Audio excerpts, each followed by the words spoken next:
Yo, Bakayalo Konoyalo, et oui, on se retrouve pour le résumé complet du chapitre 1067 de One Piece. Oui, enfin le résumé complet, cette fois-ci on va pouvoir savoir tout ce qui se passe. Ce n'est pas un simple spoiler, on aura le détail.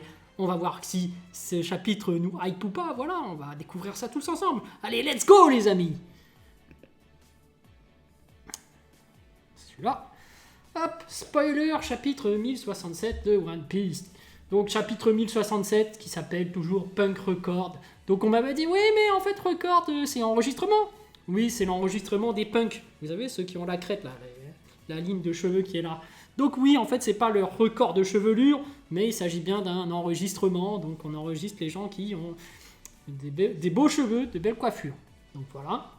Couverture, César et Judge commencent à se battre. C'est vrai que bon, on se disait, voilà, Judge, on l'a pas trop vu. Tu sais, c'est le daron, tu vois. Peut-être qu'il est super balèze, peut-être qu'il est pas. On sait pas trop.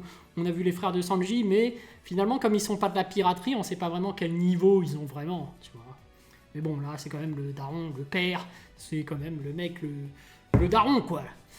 Vegapunk est né avec un cerveau de génie, mais il a aussi mangé le fruit du Nomi. Ok. Vegapunk se mord la langue en essayant de dire le nom du fruit du démon, lol. Le fruit permet au cerveau de Vegapunk de stocker des informations en illimité, mais son cerveau grossit également avec l'absorption des données. C'est comme un ordinateur. Il a une carte mémoire, sauf qu'elle grossit. Donc il doit avoir des terras de données. Donc, du coup sa tête grossit, ok.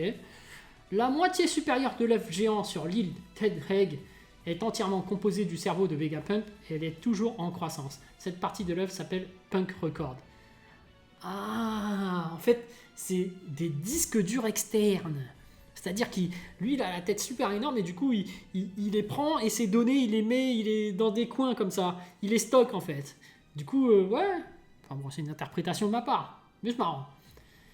Punk Record est mise à jour quotidiennement avec des données supplémentaires de Vegapunk et des 6 autres Vegapunk. Le Vegapunk principal est lié à Punk Record avec l'antenne de la pomme sur sa tête.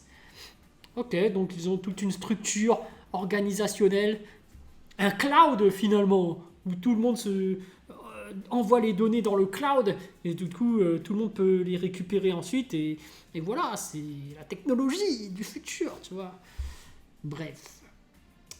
Punk Record, ouais, ça j'ai lu. Vegapunk parle à Jinbei de la façon dont il veut développer Punk Record, à un niveau auquel tout le monde peut accéder et les mettre à jour avec ses propres informations. Jinbei dit que ça pourrait être mauvais parce que certaines personnes peuvent ajouter leurs pensées biaisées. C'est pas faux. Ça me fait penser un peu à de l'intelligence artificielle. Vous savez, en fait, à l'époque, il y avait des expériences qui étaient faites et on avait mis une intelligence artificielle capable d'apprendre toute seule, tu vois, qui était capable d'apprendre des langages, d'apprendre des mots et tout, et ils l'ont ouvert au monde. Du coup, les gens qui avaient créé ça s'attendaient à ce que les gens l'éduquent, pour que ça devienne vraiment une personne intelligente par la suite. Sauf qu'en fait, en laissant les gens lui donner des mots à apprendre, bah, ils ont donné tous les gros mots, tu vois. Donc en fait, c'est eu un mec qui faisait que d'insulter, qui sortait que des mots interdits. Toi-même, tu sais, c'est le bordel sur Internet. Les gens, quand il y a un bot, ils essayent de le faire apprendre quelque chose, ils lui apprennent n'importe quoi. Forcément. Donc, ouais, il n'a pas tort, le Shinbei. Hein. Il n'a pas tort. Vegapunk dit que le fruit du dragon de Momonosuke était considéré comme un échec par lui-même parce que la couleur du dragon était fausse. Vegapunk est un perfectionniste, donc il considérait qu'un dragon rose était un échec. Et c'est pour ça qu'il a abandonné, j'imagine. Ah là, pauvre Momonosuke. Parce que bon, c'est vrai que par rapport à Kaido, il y a une différence de puissance. Hein. Mais quand même, hein, il a quand même à un moment donné réussi à brûler un amiral. Voilà, l'amiral qui a été choqué. Ryokogyu, oui. L'ancien robot que Luffy et son groupe ont trouvé a été construit il y a 900 ans. Il y a 200 ans, un robot a gravi la ligne rouge et a attaqué Marie-Joise. Mais pendant l'attaque, il a manqué de carburant et a été capturé. Ah, ça veut dire que s'il avait encore du carburant, il aurait pu faire encore plus de dégâts. En tout cas, cet ancien robot bénéficie d'une technologie donc quasi inarrêtable, puisqu'ils ont dû attendre qu'il s'épuise. Vega Force 01 a été construit pour imiter cet ancien robot, mais Vegapunk ne pouvait pas savoir quelle était la source d'énergie utilisée par le robot. C'est un type de source d'alimentation inconnu pour l'époque actuelle. C'est vrai que la source d'énergie, c'est un problème. Mais c'est intéressant, parce que Vegapunk a l'apparence d'Albert Einstein. Albert Einstein a découvert une source d'énergie, l'atome. Enfin, c'est lui qui était à l'origine de la bombe atomique. Donc tout ce qui est atome, tout ça, je pense qu'il va découvrir quelque chose qui va pouvoir fournir de l'énergie en masse pour pouvoir exploiter ces nouvelles technologies. Donc là, c'est vrai qu'il disait que c'était par le feu. Donc je pense que finalement, il va peut-être trouver la technologie nucléaire, ce Albert Einstein. Enfin, ce Vegapunk. Enfin, on verra bien. Hein.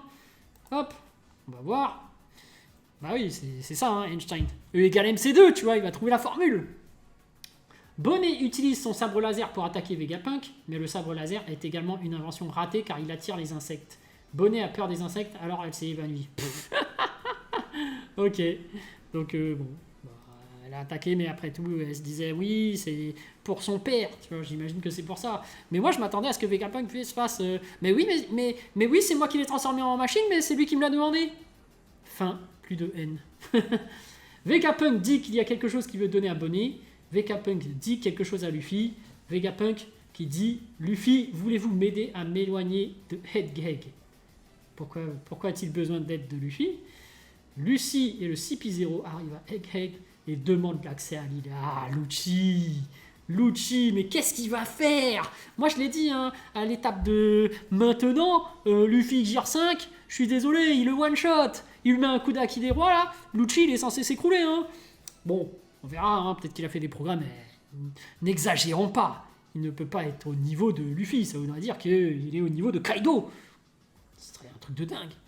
Lucci a reçu un rapport selon lequel Bonnet avait été repéré près de la zone.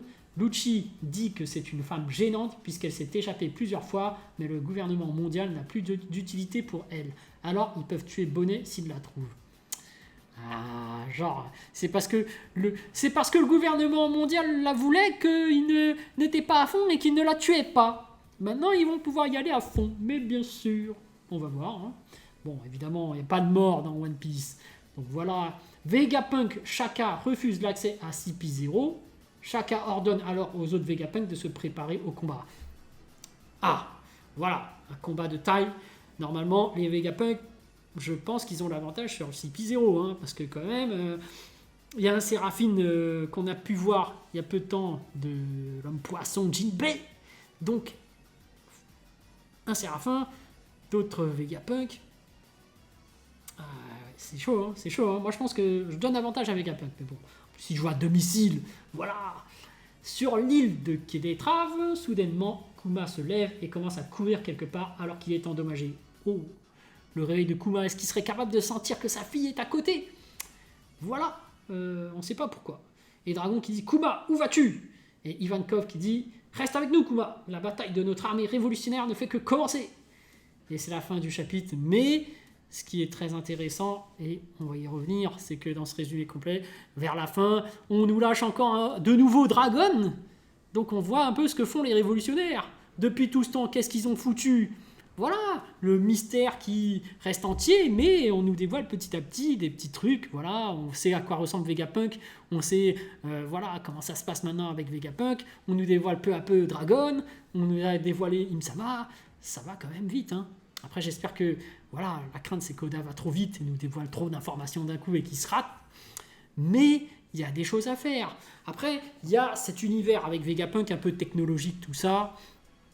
On met beaucoup l'accent sur le manque de moyens et sur la source d'énergie. Je pense, prédiction, qu'on va nous introduire une sorte de formule magique, un peu comme le E égale MC2. Parce que bon, Einstein, voilà, est à l'origine de la découverte de la formule de la bombe atomique, hein, qui serait peut-être à l'origine d'une source d'énergie, et du coup cette nouvelle technologie permettrait une révolution. Voilà, donc voilà, moi je pense que Vegapunk va certainement découvrir une nouvelle formule, une nouvelle chose qui va faire que le monde va évoluer, du moins la technologie. tout cas, voilà. Sur ce, je vous laisse. Donc, je vous dis à plus dans le bus, ou plutôt à plus tard dans le car, ou plutôt, oui, à bientôt dans le bateau. Oui, comme on est dans One Piece. Toi-même, tu sais, les bateaux, c'est la vie, c'est le voyage, c'est l'aventure. C'est l'aventure de quoi? Oui, de One Piece. Le fameux chapeau de paille qui représente tout ça. On va forcément tomber sur ça pour bientôt. Allez,